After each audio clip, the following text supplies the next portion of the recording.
Welcome everyone. It's great to have you with us for our webinar today. In today's session, we'll be walking through some of the key things you should consider when assessing your current systems, as well as a potential new ERP system. My name is Matt. I'll be your host for today's event. Before we get started today, let's go through our housekeeping items.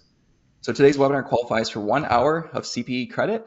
To get credit today, make sure to remain logged in for the duration of our time together and respond to at least 3 of our poll questions. We will conduct those polls throughout the webinar. As long as you respond to at least 3 of those, you will qualify for CPE credit.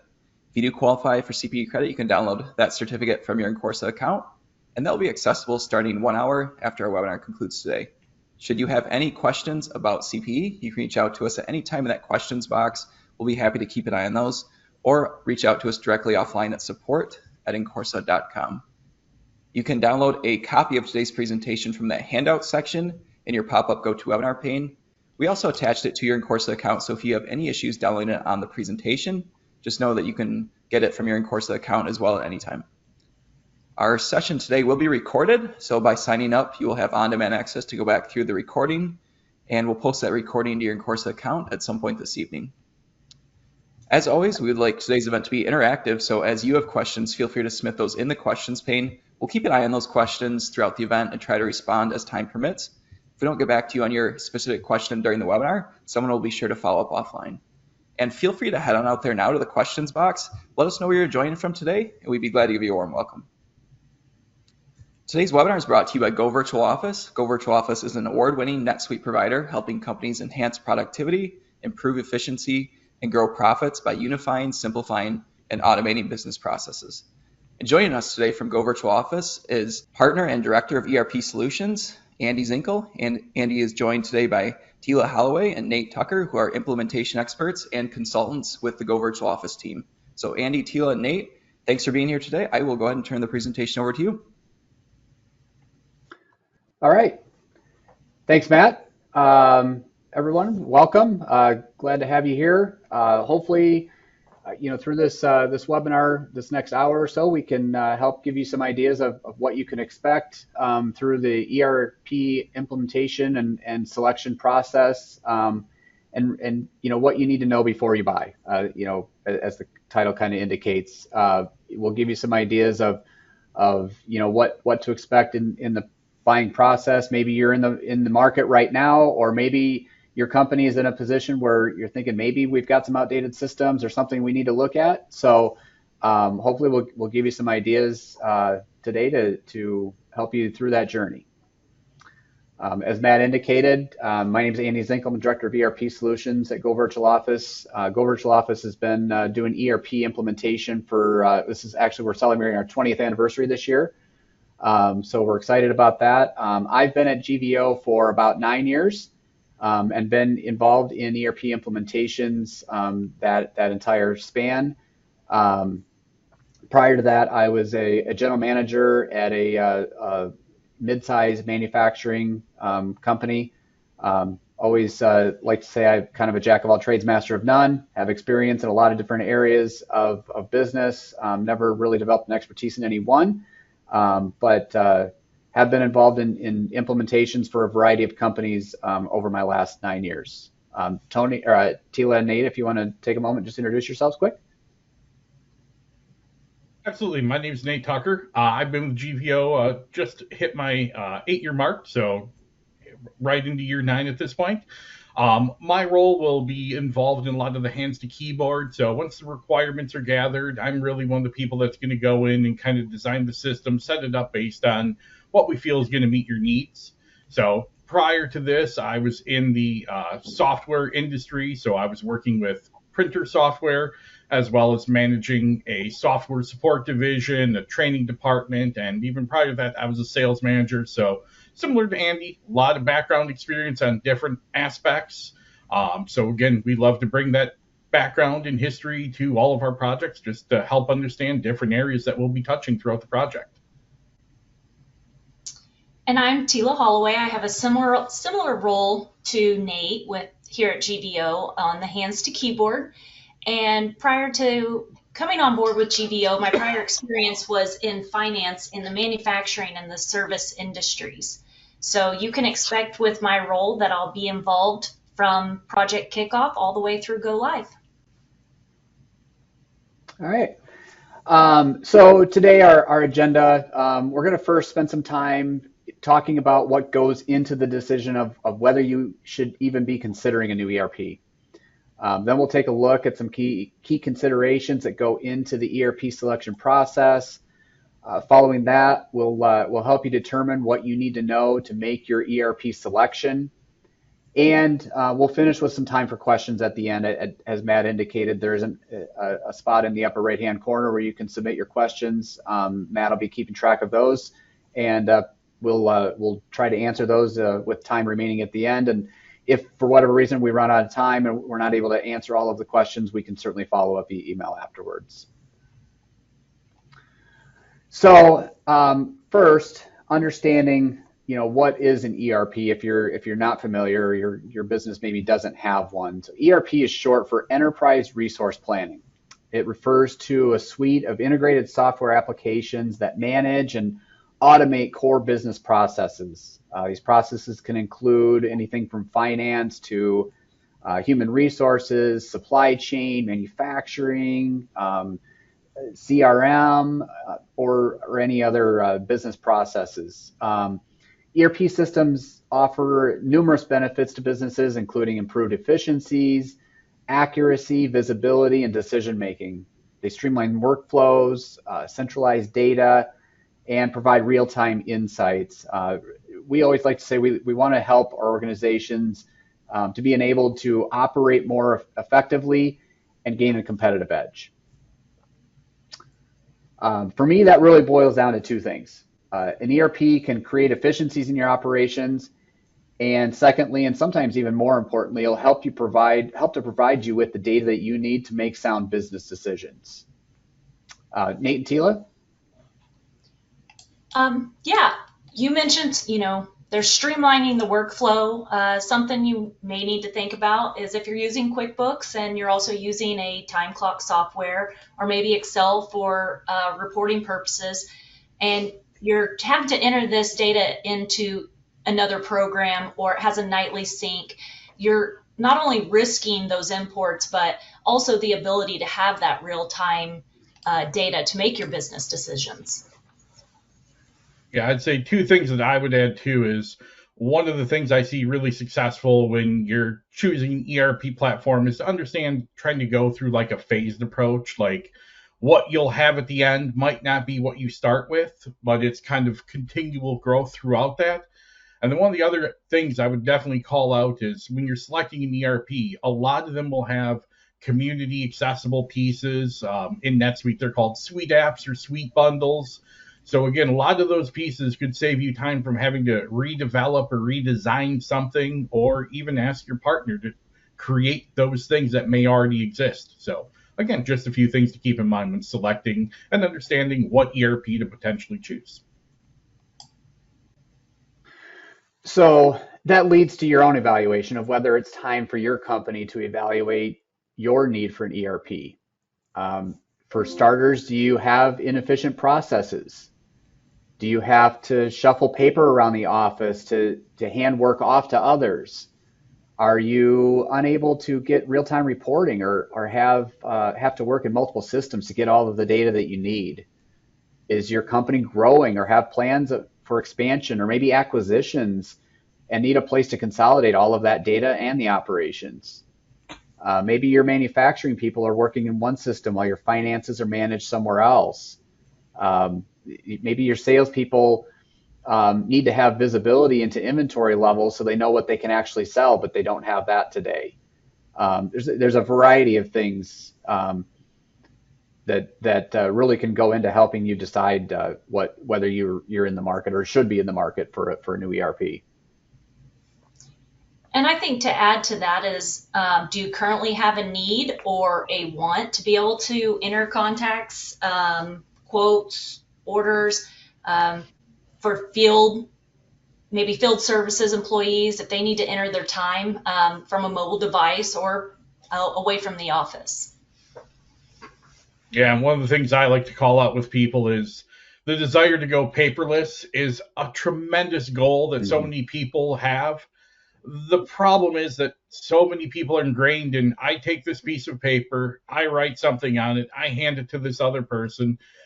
If your processes fall apart when that piece of paper is lost or misplaced, someone spills coffee on it, any of those types of things, that's a good reason to look at potentially upgrading your system just so you have easy, traceable communication, clear statuses of what something is at. So that's one of the big ones I see with a lot of our clients is everyone lives on that singular piece of paper. And I love the desire to go paperless. And I think that's a good goal for people, but just understand that that's a good time and reason to look at upgrading to a new ERP for you.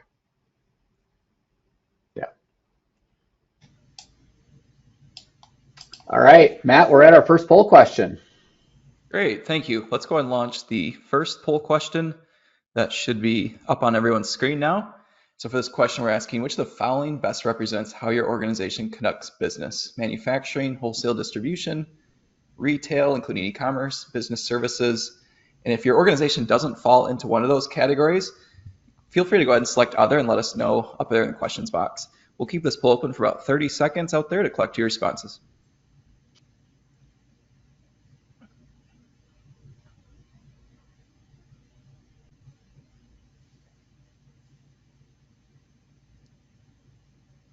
Okay, thank you everyone for responding quickly. We'll shut this down in about 5 seconds.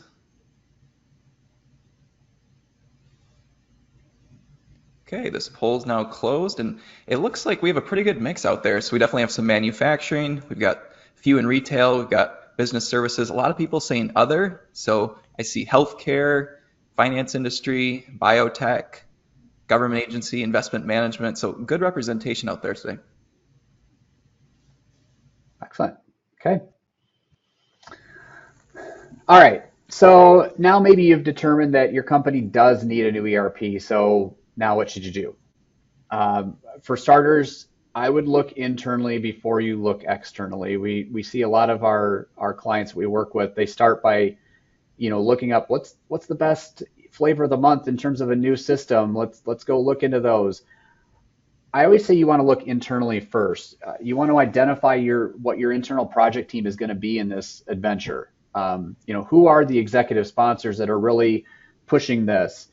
Who are the subject matter experts for each process area in your business? Typically, you want to identify maybe one or two people that are really key to each area, whether it's manufacturing or maybe it's customer service or maybe it's your MRP and supply chain person, et cetera. You want to identify one or two key people from each of those areas that can provide input into what those processes are and maybe what they should be. You may have some other technical experts. Maybe you have an internal IT staff and you want to include them in the decision. And then, aside from that, who are the cheerleaders? Like, who are the people that really want this? We'll talk a little bit more later on about change management, but you want to make sure you identify those cheerleaders on the front end and help them move the whole thing along and keep everyone excited about it. It pays big dividends in the back end. In all, that team really needs to align with the business needs and requirements of the business and really the overall goals of the new ERP. Everybody needs to be in alignment. You can't have one person having their little pet piece of the ERP that they want to really drive on and somebody else has something else. There's going to be conflict. You need to come together, identify what those requirements are, and do that before you actually engage with a vendor. That'll help you narrow down your search. It'll help you to identify as you're starting to talk to people like us what your needs are. They can help drive the conversation in the right way and steer you towards the best solution. Then at that point, you can start looking at possible vendors. Do your research. There's a lot of information out there online. I know we provide tools on our own website, but there's tools out there everywhere. Take advantage of those things. There's YouTube videos out there you can watch.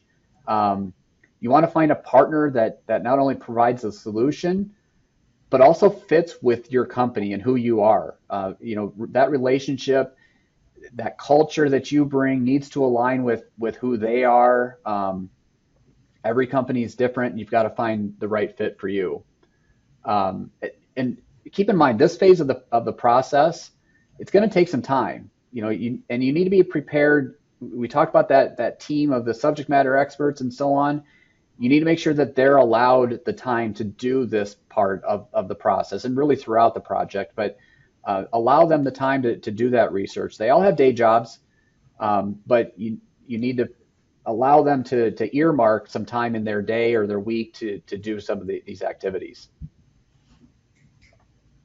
Yeah, Andy, all I'll add to that is I think you nailed one of the key pieces. Is one of the real pieces you need for a successful implementation is that internal project team.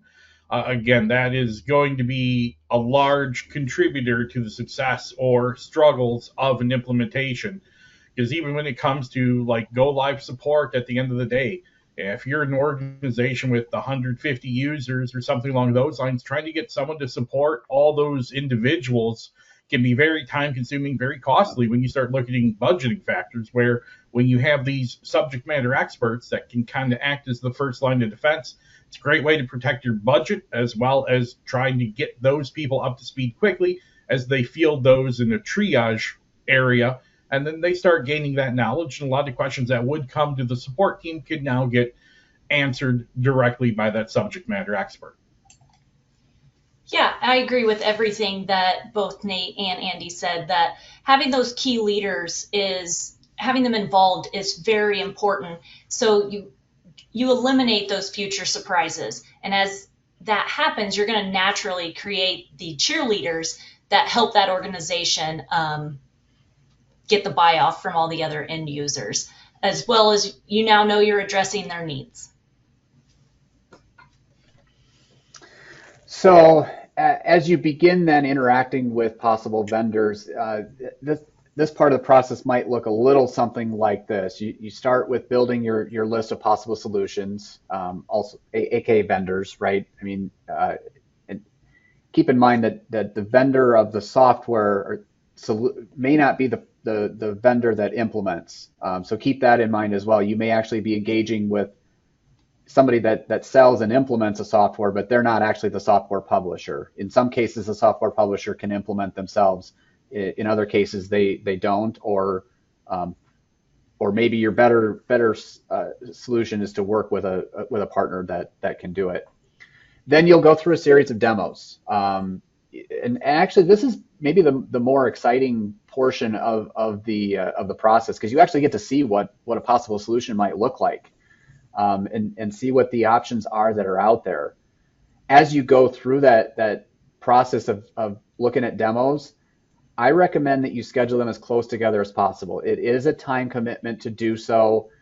So think about your own business and when you're going to be able to peel people away. But typically those demos are going to take 2, 3, 4 hours at a shot, and you might have a couple of demos per vendor in some cases, depending on the solution and how complex your needs are.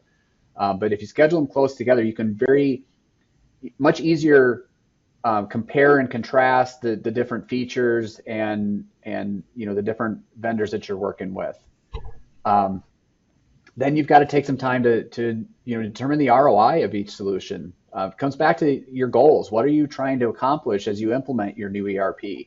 Ideally, it's something you can measure, right? Something with efficiency, maybe sales growth, whatever the case may be, whatever the reason is that you're looking to make this change, make sure you can measure it. And then ultimately, you'll make the decision. Remember, it's not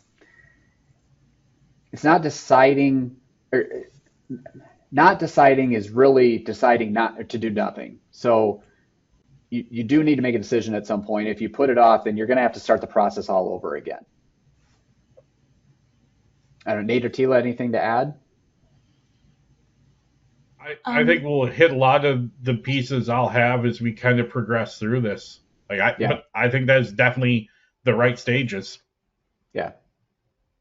All right, so in the slides that follow, we've come up with kind of a top 10 of sorts of things that you should consider as you go through the process. The first is business requirements. So as we suggested earlier, you first need to determine internally what your business goals and requirements are for your new system. Your partner or the vendor will help you think of things that you may not have thought of, but you should have a pretty good idea of what you need before talking to any of the potential vendors in your selection. That vendor or implementation partner, really, they can only help you with the requirements they know about. So you need to come to the table with what you really need the system to do for you. Yeah, I'd add that one of the big things to try to keep in mind is that 80-20 rule. It's are your requirements going to be based on the 80% that happens all the time, or that 20% that sometimes happens here or there? Those definitely should be addressed and accounted for. But really, when you're looking at the whole picture of things, you really want to try to make that 80% as easy as possible. That 20%, or hopefully even lower than that at that point, that's where you can then make those continual improvements over time. But getting that 80% right at the beginning is going to make the project a lot more successful. Yeah. And, not only knowing your business requirements, but also your business goals before selecting a vendor or a system. It's not only going to help you solve your current business needs, but it's going to allow you to future-proof your system to allow for that growth. And one other thing I will say is record your demos. It is going to be important to have that documentation in your compare and contrast in deciding. Yeah, and AI is a powerful thing these days. You can, without having to go back and watch the video, you can, search notes or a transcription from meetings. That's a really good call out, Tila. So second, you want to make sure that whatever you select is a platform that can grow with you. Likely you're choosing something right now because you are a growing company and your needs are going to change over time.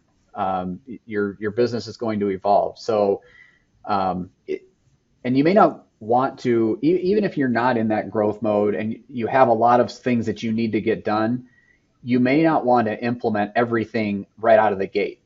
And I would argue you probably shouldn't. User adoption is a real thing.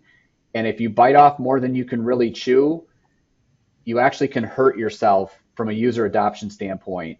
You should be striving from the time you sign off on purchasing the software until you're live and start using that software should be no more than 6 months.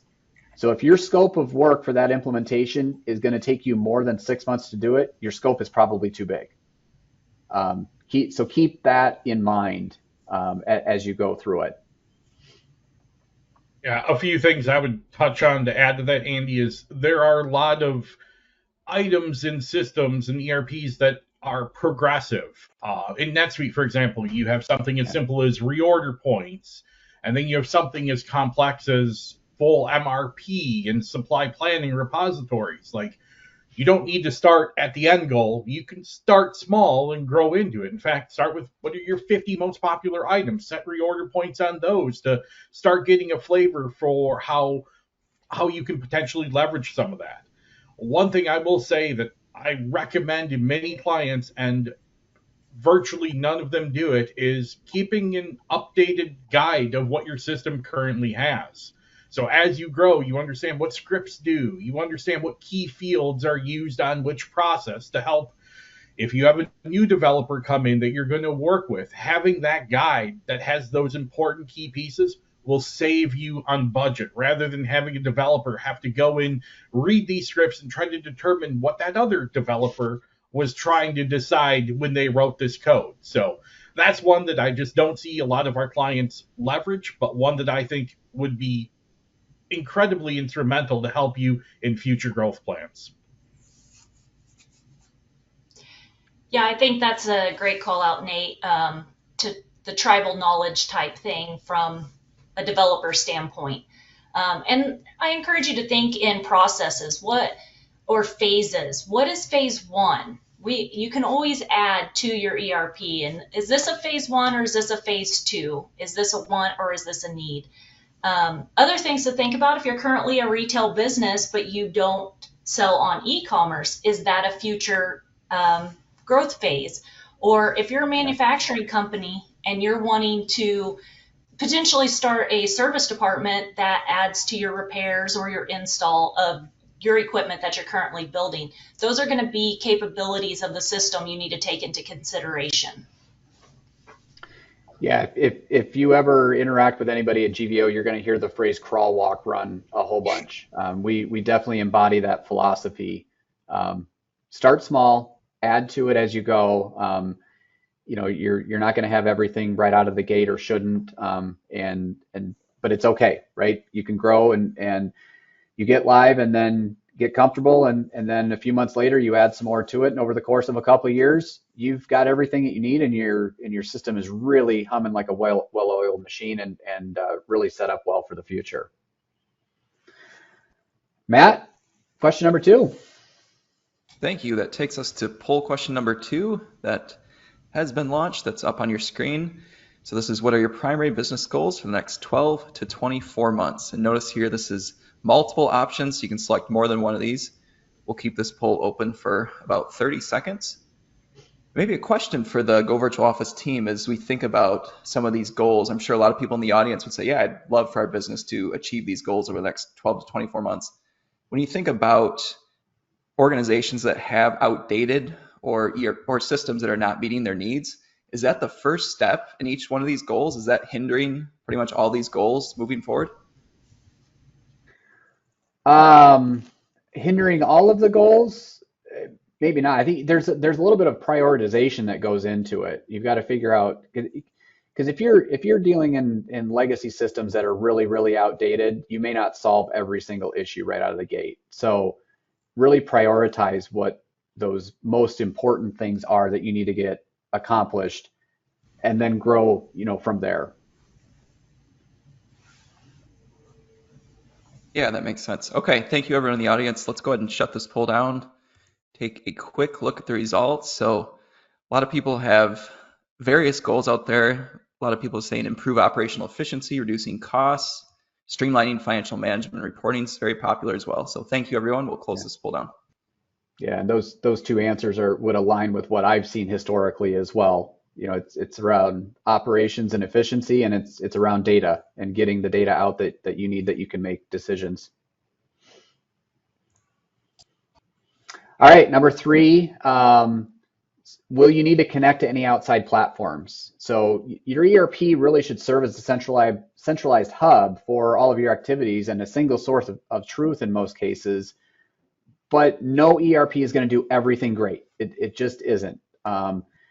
So there's going to be situations where maybe you need to connect to some kind of complementary solution that will meet everything that you need to accomplish. So you want to understand what it's going to take to connect to those systems. I don't know, Nate or Tila, if you have maybe some examples of different things that we might see clients connect to.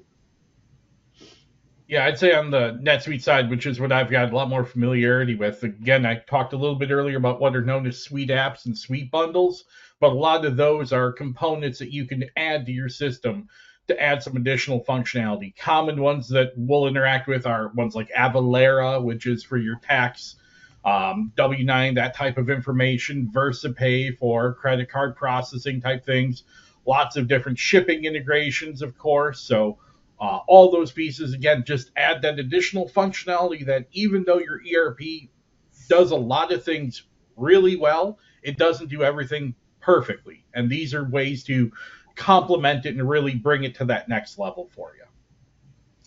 Yeah, and much like NetSuite, I'm pretty familiar with Acumatica. They also have the pre-built integrations along with the ability to use other software as well. It's very common for payroll, HR services, that they're handled outside of a system, and that integration is needed to be able to be imported, such as ADP, Paycor, Gusto, or a few of those payroll providers that are easily integrated.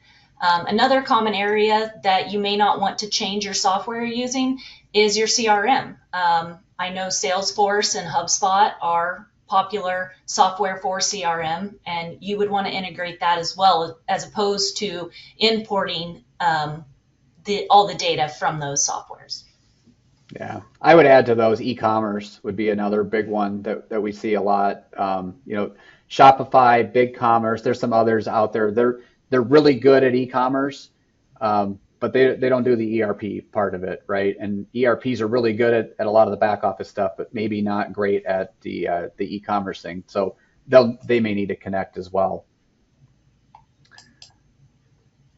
All right, so user experience, obviously important. It's really the fastest way to user adoption. So make sure you truly understand what your users do today and where they struggle.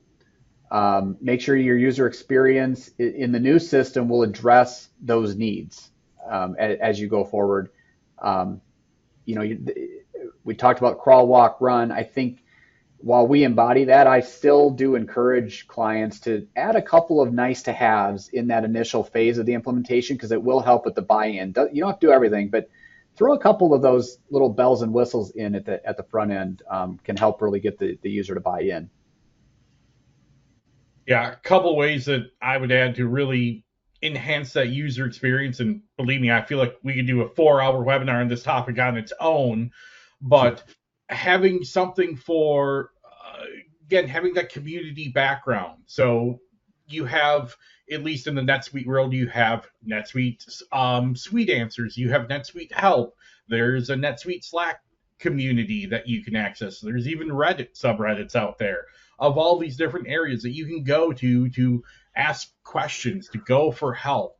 But understanding that there are a lot of resources out there is a great way to start. On top of that, a good partner will help organize your, in NetSuite they're called dashboards, but your work view of how you're going to operate in your day-to-day basis. So a well-designed dashboard would be like, all right, these 5 things right here, these are all numbers that I need to bring down. So here's open invoices that need to be paid.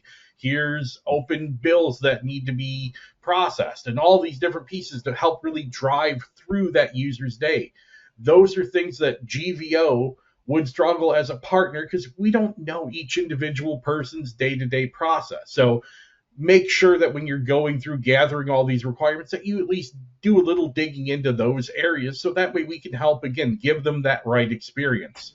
And I would also, again, just call out that the best way is to empower your users. So again, getting that SME involved, that subject matter expert involved early on is going to be a good way to help them support the rest of the team. So that's what I'd add to it. Yeah, and taking advantage of the UAT, which is the user acceptance training that GVO sets time aside for prior to go live, to identify any areas that might need additional training to get that user adoption.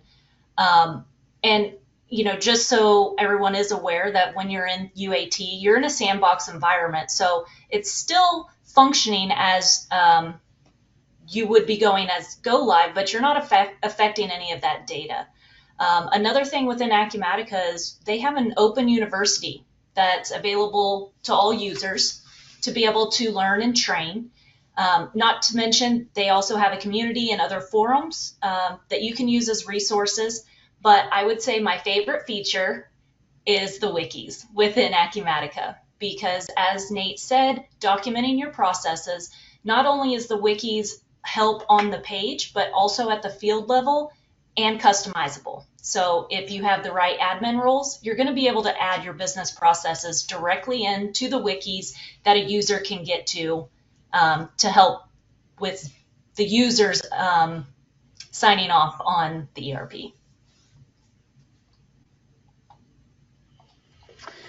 So a lot of systems are able to meet core business needs, but what about those that maybe are outside the core?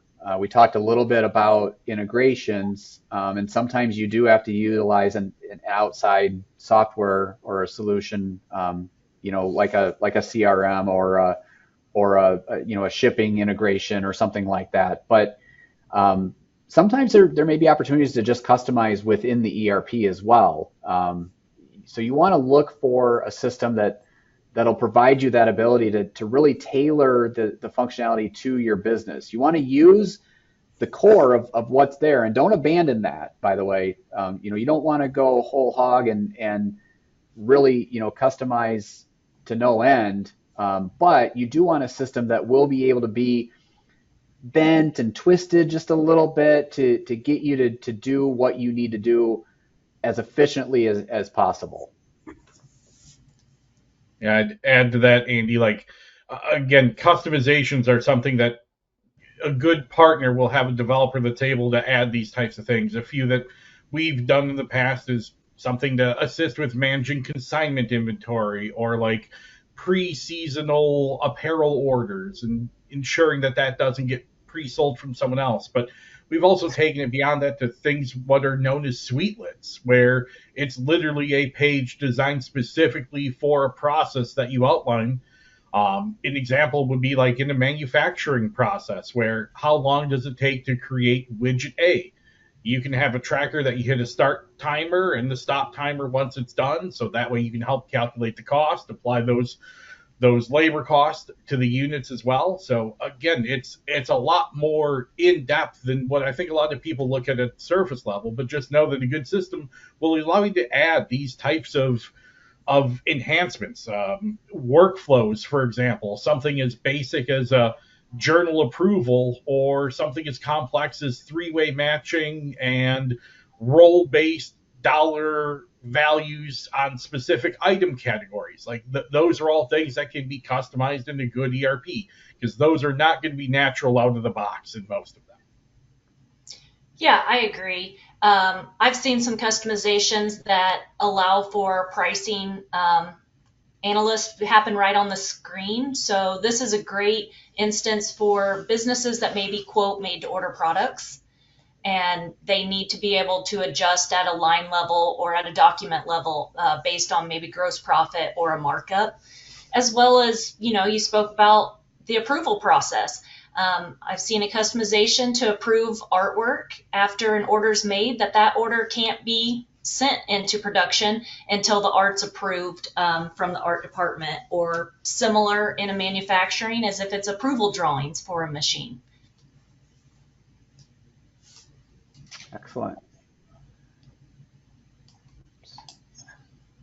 All right, so I mentioned you don't want to customize or customize too much and go whole hog with it, and really the way to avoid that is picking the right system that meets the core of what your business does, right? So if you're a manufacturer, you want to choose an ERP that is really strong in manufacturing. We mentioned earlier, no ERP is great at everything. Some are really strong with manufacturing. Others might be really strong with retail or distribution or professional services. Or maybe the software has multiple different editions of their software that would allow you to have a good core to start with, and then build upon that to enhance, some of the complementary areas of your business.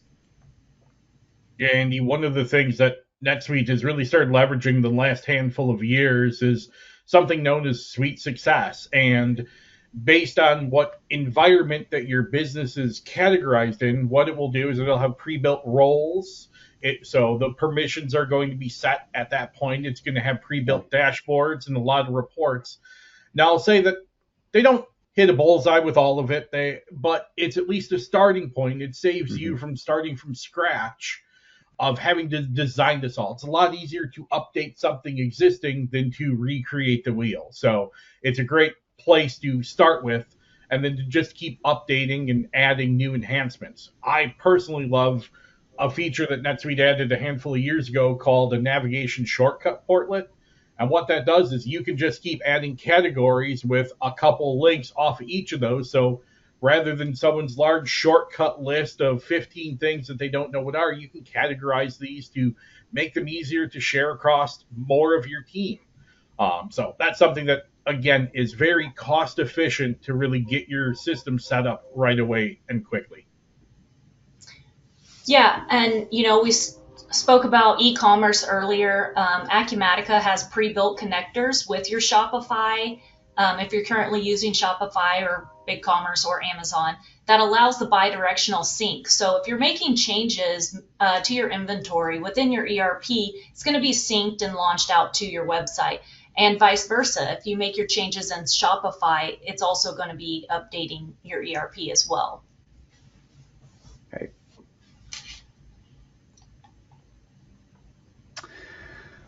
Matt, we're number 3. Yeah, that takes us to the third of 6 poll questions that's now launched. And this one we're asking, what challenges are you currently facing with your technology stack?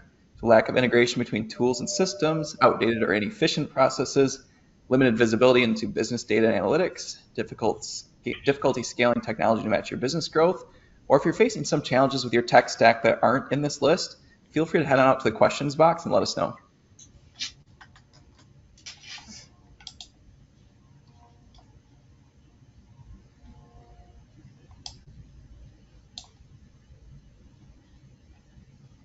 Okay, we'll shut this poll down in about 5 seconds for anyone else out there who'd like to respond.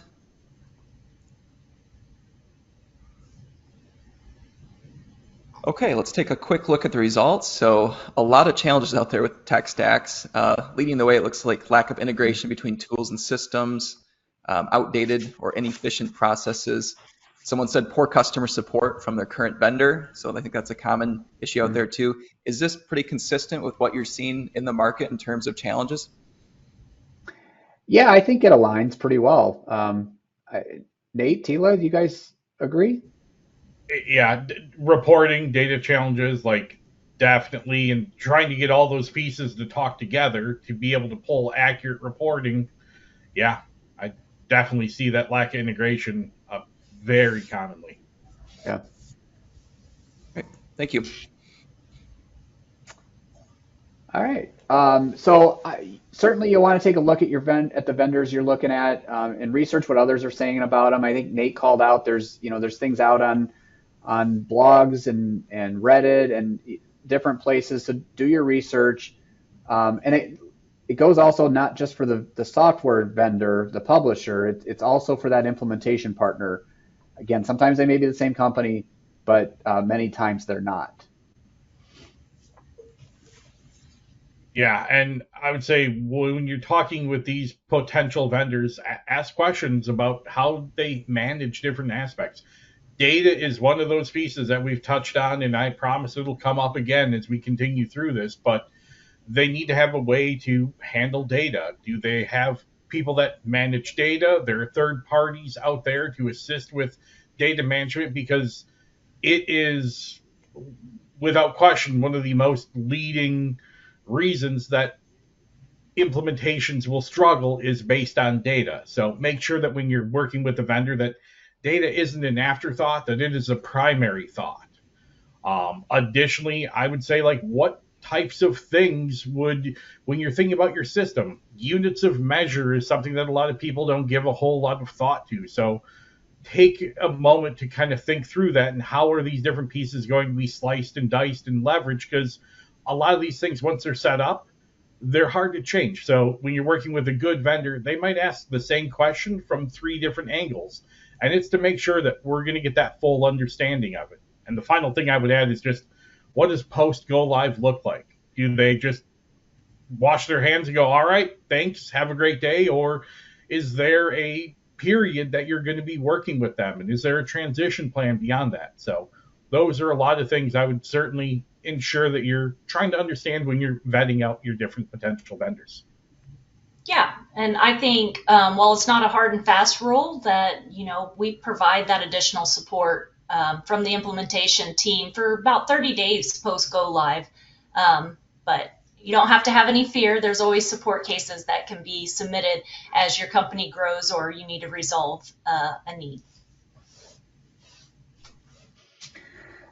All right, so we haven't talked about cost until now. Obviously, cost is a factor, right? And there's a lot that goes into the cost of your ERP. It's software licensing, and that's important, but that's not all. There's also implementation costs, long-term support, enhancements for that crawl, walk, run type of philosophy.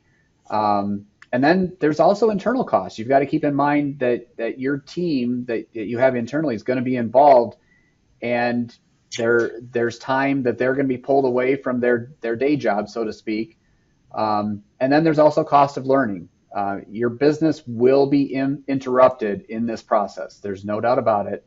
And it's simply naive to think that it won't be. You're not just going to turn it on and everything is magically going to work perfectly and everybody's going to adopt it right out of the gate, there's going to be a little bit of a curve there to get everybody up to speed and really get the system working the way you want it to. Yeah, and yeah, I'd call out specifically when it comes to like UAT and CRP, so conference room pilots and user acceptance training. Like, you can't expect them to actually invest time in doing that, plus everything else that they have normally going on. Either give them time, potentially take a few things off their plate to assist them, because if those pieces are done well, I guarantee that will help your implementation be more successful. I've never seen it hurt an implementation yet. So. And I think it goes back to what we said initially. Plan before you start meeting with vendors, and you know your requirements from starting. Then you're not going to be trying to make changes on the fly, and it's going to reduce your internal costs as well as the additional implementation costs. But much like building a house, you got to create that solid foundation in order to have a structure. So by taking that time to build that foundation early is just going to funnel through.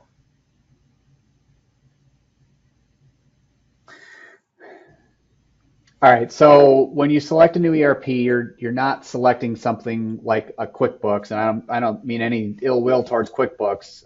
It's a great product, but typically we see people are coming off of QuickBooks because they've outgrown it. And with a system like QuickBooks, you can kind of just turn it on and start using it. An ERP isn't that way. It isn't just simply turn on and go. There's a lot that goes into an ERP implementation, and it does take some time. Nate or Tila, maybe you want to touch on what at least at a high level, what we see in an implementation when we work with our clients. And yeah, I think I mentioned it once or twice here, but I might say it again. Data, it's not just my favorite Goonies character, but it's also the foundation of any successful implementation. Like, you need to make sure that data is understood, where it's going to go, what it's used for. That way it helps design reports. It helps design any integrations to find those pieces. Additionally, I would say that having people in the right walkthroughs, that way you're going to get your subject matter experts involved in those projects early rather than at go live. It also helps get their agreement that the project is on the right path. So those are two pieces I would add, Andy. Yeah. And I agree with Nate. Your walkthroughs, your UAT, and your conference room pilots, all of those are just going to be things that GVO is giving you as tools to help the implementation get to the go live point and go smoothly. Yeah, there's more to it than just configuring the software, right? There's training that goes into it. There's gathering requirements at the front end. There's testing and training and support and so on. So there is a lot that goes into an implementation. So depending on your industry, you may also have some security or compliance needs. If so, you're going to want to closely investigate how your new ERP will adhere to those requirements. I heard in one of the polls we had healthcare. So you might have something like HIPAA that you've got to think about. Maybe you're a manufacturer, you have ISO 9000.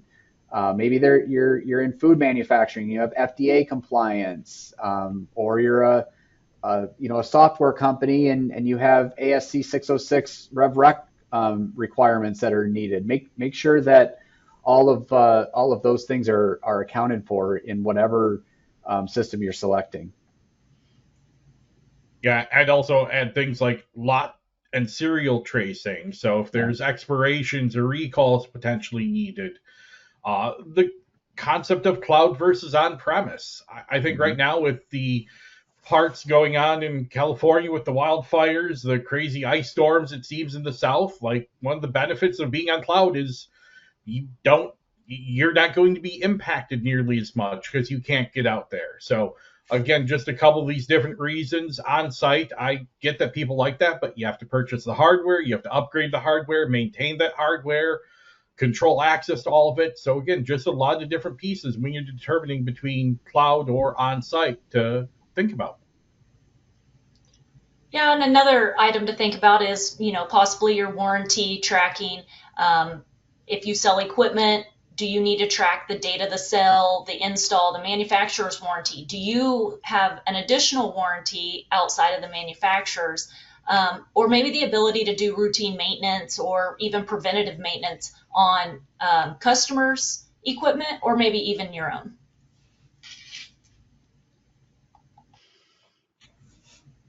All right, and then our last of our top 10 is it's really about future proofing. So an ERP is really an investment in your business's future. It's something that you should have and really plan to have for the next 10 to 15 years. This is not something that you want to go through regularly. We love doing ERP implementations, but we understand for clients it is a painful process. It's not easy. It's not something you want to do all the time. So plan on something that's going to be with you for the long haul. And remember, your ERP is a living, breathing thing. So it needs to grow with you. It needs to be able to adapt as the world adapts, as your business adapts. It needs to be able to grow with you. Yeah, Andy, I just, again, think of where you want to get. And again, not because that's what will be designed, but and we don't even need full details, just working with a good partner to at least help plan out, blueprint a concept of growth plans of what you might want going forward. If you're launching a web store or integrating with Amazon, those are a lot of good things to share with your partner to ensure they'll set the system up correctly for you. And again, phased approach, crawl, walk, run, is we've hit once or twice, because again, things like AI are new and they're becoming more and more involved in our industry these days. So how are you going to potentially be leveraging that in a few years? Are you already thinking of how you might use it? Those are good things to work with your partner on, of how to potentially leverage it. Yeah, Nate, you brought up a good point mentioning the blueprint. And the blueprint is what leads to the crawl, walk, run for GVO, to know where your needs are, your requirements, and future phases. All right, Matt, another poll question. Thank you. This is poll question number 4. That has been launched now. And again, this is a multiple choice, multiple option poll. So which areas of your business are priorities for your technology improvement? We'll keep this poll open for about 30 seconds to collect your responses out there.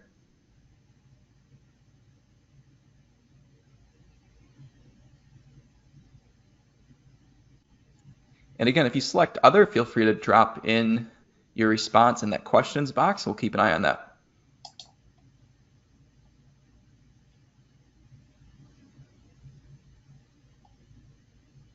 Okay, thank you everyone in the audience for responding. Go ahead and shut this poll down. Again, kind of a mix out here, but a lot of people saying financial management and reporting. Yep, that makes sense. Yep, data. All right, I know we're starting to wind down on available time here, so I'll run through our last few slides here as quick as we can. So I know we've talked about cost, and I don't want to dwell on it, but the reality is you have to address cost in the process. Because of the cost of an implementation, your first year investment will be the heaviest, so keep that in mind when you're budgeting. Think about how that cost will be recouped through any increased efficiencies, or maybe the ability to grow without adding additional costs or additional people and such, if you're in that growth mode. So we've talked a lot about the different components of what goes into that, but there's also a cost of doing nothing.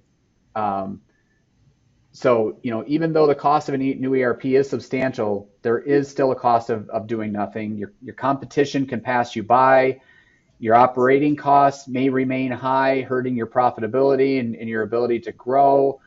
You may be suffering in areas like customer service, and really your ability to grow your business will be limited. Nate or Tila, anything to add on the concept of cost? I would just say I sure don't see costs going down anytime soon. I feel like in everyday life, everything just seems to be getting more and more expensive. I can't envision why that would be much different. Yeah. I'm not an economist, though.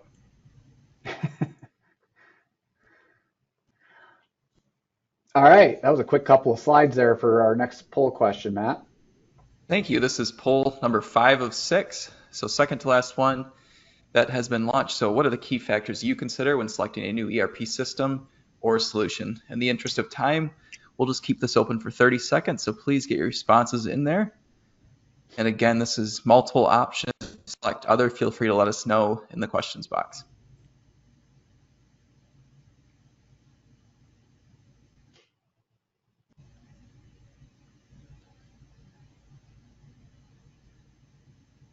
Okay, thank you everyone in the audience. We'll go ahead and shut this poll down, take a quick look at the results, and ease of integration with existing systems is a popular one, but really across the board, pretty consistent here. So. Okay. All right, this is more content on cost. I'm going to skip over that, I think, in the sake of time. But I want to just talk briefly about our methodology and how we go about things. And so you'll want to, again, find a partner that fits with your business and has a process that fits how it's going to work for you. But typically we start in an assessment phase. We meet with our clients or prospects and talk through what their needs are, what they need to accomplish, and help them determine which platform might be right for them. For us, we're offering both NetSuite and Acumatica as solutions. In some cases, that may not be the right solution for everybody. So, find a vendor that can meet your needs. Then we'll move into a design phase. Figure out what the solution needs to look like, and then it's on to implementation. And we kind of touched on implementation. There's a lot of different pieces to it, gathering requirements, the configuration and development. Then there's some walkthroughs and training. There's testing, and then ultimately support. And all the way through there's data conversion that's going on as well. So. So as you go through and selected your software, you're going to want to, think about how it will be implemented. Your partner should be able to help with that, but ultimately it's your business, and you know your business best. You know how you will get user buy-in, how your people will best learn the new processes, et cetera. This is where choosing an implementation partner is really key. You want somebody that you can truly partner with, that can come alongside and get to know your business and really be just an extension of your business as opposed to just being a vendor. If you're looking at this as a one-time purchase, your implementation will be set up for failure. This is a long-term investment, not a one-time purchase. And then, as we previously called out as well, your ERP is a living, breathing thing. So don't discount the activity and effort that will go into preserving and enhancing your ERP after go live. Your go live, in many ways, is actually the beginning of your ERP journey. And we talked a lot about the selection process, but don't discount what happens after you go live and what you need to build out and enhance that environment down the road. And then Matt, final poll question, I think.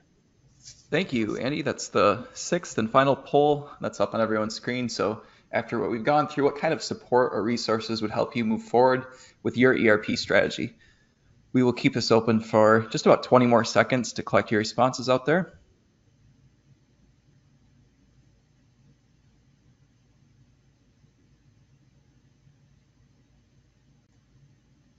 Okay, thank you everyone in the audience. This will be open just for a couple more seconds, and we'll go ahead and shut it down here and take a quick look at the results.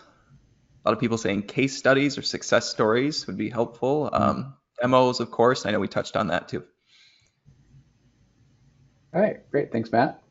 All right, so just to kind of close things out here, as this slide indicates, implementing an ERP system can be a transformative journey for your business. It can enable you to improve your operations, gain a competitive advantage, help you make better business decisions, and really set you up well for the future. Nate or Tila, anything else that you'd like to add that we haven't already touched on? I don't think so.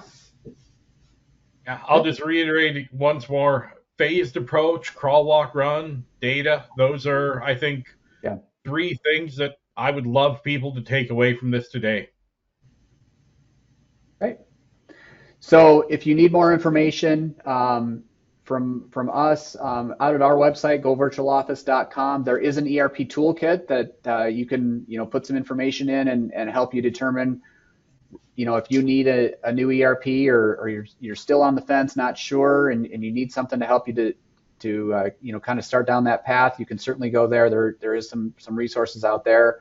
Or you can certainly reach out to us. We'd be happy to jump on the phone and do a consultation with you and talk with you about what your business situation is and where you need to go. And with that, thanks for joining. Thank you so much. Really appreciate the presentation today. I know we're at the top of the hour, so we're a little bit short on time for questions, but I know Andy, Tila, and Nate would be happy to connect offline, so we'll make sure to get their contact information out in our follow-up email. There's a couple of people already mentioning in the questions box that they're evaluating ERP options right now, so I know some of these resources that you just shared, Andy, would be really helpful, so we'll make sure to get those out too.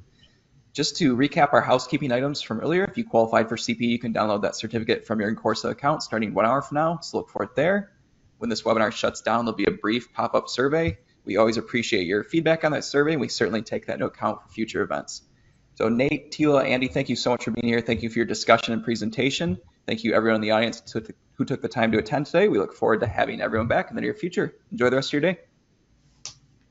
Thank you. Thank you.